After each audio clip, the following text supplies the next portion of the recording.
ગુજરાતમાં શપથવિધિ બાદ તરત જ દાદા સરકાર 2.0ના નવા મંત્રીમંડળની પ્રથમ કેબિનેટ બેઠક મળી હતી, જેમાં મંત્રીઓના ખાતાની ફાળવણી પૂર્ણ કરી દેવામાં આવી છે.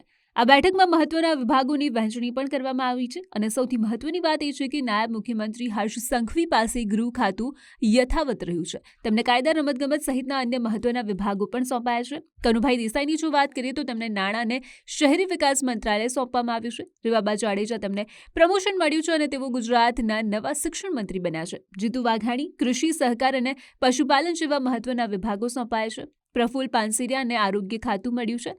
અર્જુન મોઢવાડિયાને વન, પર્યાવરણ, સાયન્સ એન્ડ ટેકનોલોજી અને ક્લાઇમેટ ચેન્જનું ખાતું સોંપવામાં આવ્યું છે. કુંવરજી બાવળિયાની જો વાત કરીએ તો શ્રમ, રોજગાર અને ગ્રામ્ય વિકાસનું ખાતું સોંપવામાં આવ્યું છે. ઋષિકેશ પટેલની વાત કરીએ તો ઉર્જા, પેટ્રોકેમિકલ્સ, પંચાયત અને ગ્રામ ગૃહ નિર્માણ ખાતું સોંપવામાં આવ્યું છે.